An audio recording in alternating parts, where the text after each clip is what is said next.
Hello, YouTube, and welcome to The Real Siberius. On this episode, I wanted to talk about what does it mean to be a competitor. I think there's a lot of misconceptions about what being a competitor means, especially in the modern era. I think people think you're a competitor because you play the game, because you score baskets, because you play half-ass defense. To me, that's not being a competitor. I mean, that's playing a sport, but that's not being a competitor. I genuinely believe that the last competitor that was in the NBA was Kobe Bryant. Being a competitor to me is having an unwillingness to not give your best, to not try your hardest. And it doesn't mean you're going to win every time. Competitors lose. It's an unfortunate byproduct of playing sports. You will lose. And I think if you add up all of your wins and losses over the entirety of playing sports in your life, you will lose more than you win. And I think that's hard for competitors. I'm not sure many competitors ever come to terms with that. I think it puts a chip on your shoulder and it makes you angry. And even 20 years, 30 years, 50 years after you're done playing, those losses still hurt. They still make you angry.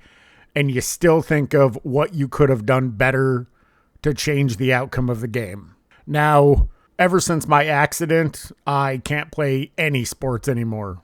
Thankfully, I still have enough mobility to exercise, enough strength to exercise, and I don't want to lose that strength, which is why I continue to exercise, but I can't play sports anymore. That's just the reality.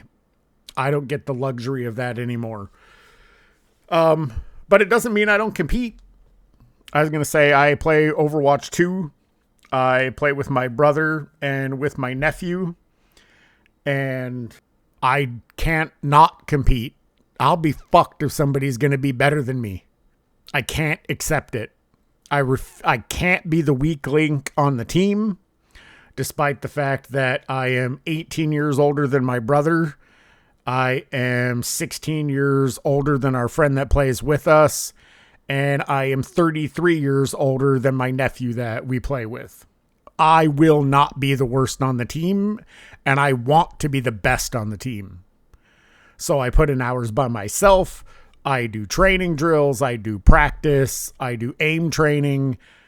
I take it way too seriously. I'm almost 50 years old and I still get pissed off at a video game because I don't like to. No, I hate to lose. I'd love to win, but I hate to lose, and hate is a far more powerful emotion than love. And I just don't think that there's a lot of that in sports in general. I think if you look at football, basketball, tennis, golf, whatever, I just feel a distinct lack of competitors in sports in general. And I think that's a reflection on our society. I think once we decided that some aspects of masculinity are toxic and we've been driving them out of men and making them feel bad for it, I don't think that's healthy. I mean, don't get me wrong. There are absolutely human behaviors that are toxic. I'm not even going to say masculine or feminine behaviors, human behaviors that are toxic and should absolutely be addressed and people need to work on and change. However, competition is not one of them. I was going to say our primal instinct to fight. And when I say fight, I don't mean push through or carry on. I mean throw punches at each other and beat the hell out of each other. That we are animals. That is a human instinct, especially amongst men. We have far more testosterone. That's where that comes from. Sometimes dudes just want to beat the hell out of each other, and it's what they need to do. Can it go too far? Without question.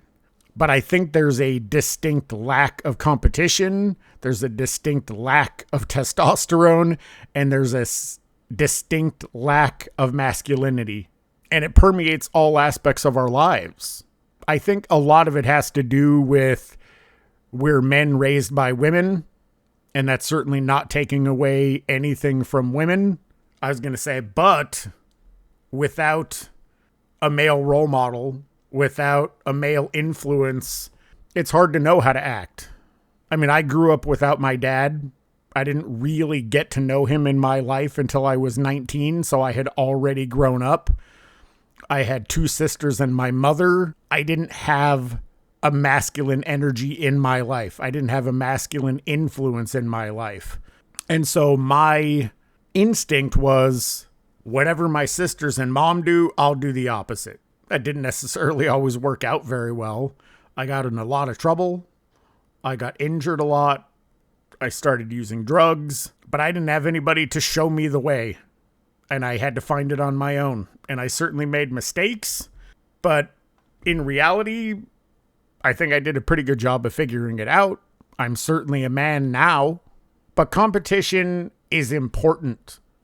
I think it can define who we are. I think when you're a competitor and you lose, you learn from that, you grow from that. It helps you become a stronger person, especially when you lose and fail and overcome and triumph. There's something visceral about that. You can't replicate it. You can't manufacture it. It's something that you have to do. It's something you have to experience yourself. And I just feel like that's missing, and it makes me sad. I hope that with the newer generations, Gen Alpha, I think it is, that will start to come back. You know, the pendulum is constantly swinging, and sometimes it goes too far to the right. Sometimes it goes too far to the left, but it's constantly in motion. So things are always changing. As humans, just within my lifetime, from the 70s, 80s, 90s, 2000s, 2010s, 2020s, I feel like I've seen our society and our civilization go through a myriad of challenges, obstacles, but also triumphs and victories. And sometimes we go too far one way, sometimes we go too far the other, but it always seems to find a way to correct itself. And I think we've certainly gone too far in one way, and I'm hoping we'll correct and it'll start to swing back the other, and people will realize we certainly need to grow. We certainly need to change. We certainly need to adapt, but we can't lose the essence of who we are in doing so. And I think sometimes people forget that human beings are animals. And we have animal instincts and animal nature. And if you try to stifle them for too long, it will come back and bite you in the ass, because we do like to fight. We do like violence. We do like confrontation. It's in our genetics. There's nothing that we can do to stop it. But when you try to suffocate it, when you try to shelter yourself from it, it doesn't go away. It just lies dormant and builds and builds and builds until it explodes. And that's when catastrophic things happen. I think we have to learn from it. I think we have to nurture the good. And I think we have to temper the bad. But I think it's possible. I think it's possible to do both of those things, so we don't go too far one way or the other. Compassion is great. Positivity is great, but taken too far, they become toxic as well. When you live in a world where there's no acknowledgement of what's wrong, that becomes toxic positivity. And you can't fix the problem until you acknowledge that there is a problem. I know this kind of got off topic as far as being a competitor, but I think it all feeds in to being a competitor. I just want to see sports grow, but grow in the right way. And maybe the physicality of the Bad Boy Pistons was too far. And I would agree with that. But I think the passivity, I don't know if that's the right word. My brain doesn't work all the time. The passivity of the defense and physicality in the modern era has gone too far the other way. There needs to be a happy medium because one is assault and the other is boring cowardice. I don't know. I don't even know how to describe it. It's certainly not interesting. It's not something I invest my time or energy in. I love sports.